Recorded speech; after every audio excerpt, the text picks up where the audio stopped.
Hey, how's going on YouTube? This is the TheiTeckHq, and today in this video we will take a look at the PSP 3000. So this is going to be my first retro review of a PSP 3000. So first of all, let's take a look at some literature, then we're gonna get into the product itself. So first of all, you guys can see we have the guide to video game ratings, we have some safety and support right here, we have the quick reference, if you guys can see that. We have some peripheral compatibility notices, and we also have some quick start guide right here as well.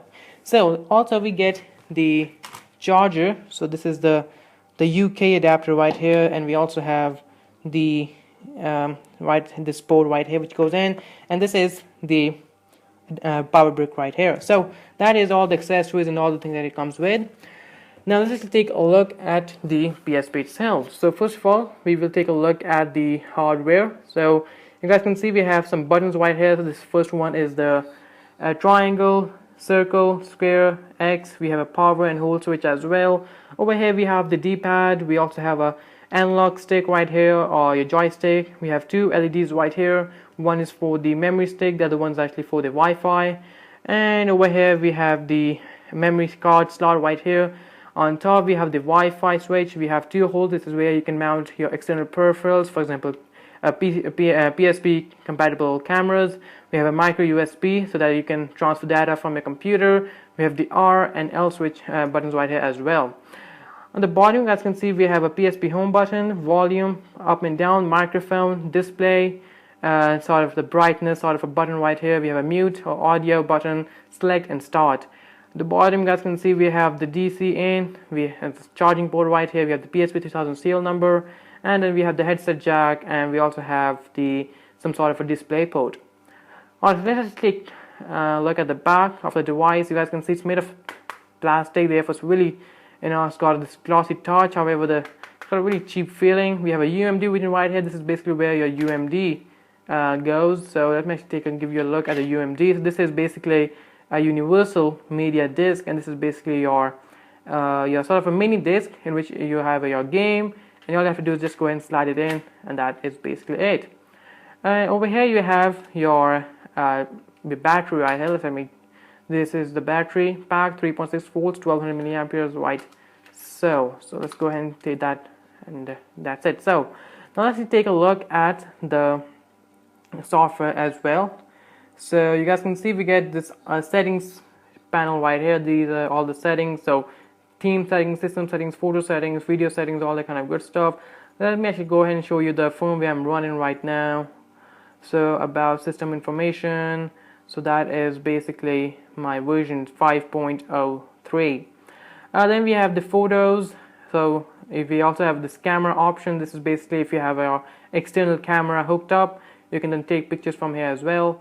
Then we have the memory sticks. This is basically all the footage you have on your memory stick. That goes exactly the same with music as well as videos. And this is basically a game section. So we have game sharing, utility, UMD. So I have a UMD inside. So I actually have GTA. So I can start playing right from here. PSP update version 2.60. This basically comes with your game itself. And we have a memory stick right here. So anything which is saved on your memory stick, you can then access from here. Like all the games or anything like that. Then we have networks, so like we have Skype, remote play, internet radio, iOS channel, internet browsers. We also had internet browser, which was really awful. And then we have sign up for PlayStation Network and PlayStation Store. Now let's actually go ahead and give you sort of pros and cons of this PSP 3000. So first of all, this really awful plastic finishing, this plastic sort of material right here which was used, really not that good at all. And really, I just don't really like these plasticky devices. Really, it sort of gives it a very cheap feeling. Next we get this awful display right here. This is a 4.2 inch display with 480 by 272 resolution. I will be the correct resolution is going to be on your screens right now, but this is this resolution. It was really pathetic display. Really wasn't the best display ever to play games on. Now the third thing, which I sort of felt a little bit when I was like playing it back in 2009, was this sort of lack of controls, and really it was sort of difficult to play games because of you only get one analog stick, a D-pad, and your triangle, and these buttons right here. Now with your PS Vita, you actually get 2 analog sticks. We get touch screen, touch pads. That's really good. But with PSP 3000, we only got these sort of really limited sort of controls right here for playing games. However, it also had some positive points as well. Firstly, being this microphone right here, which I have actually used quite a lot for calling, doing Skype calls and stuff with my friends and my family members, and also Wi-Fi. Now, even though the Wi-Fi was awful, it was really slow. The internet browser was really slow. It cannot play, you can play your sort of the videos and stuff, YouTube and stuff. However, they have provided you with Wi-Fi as well.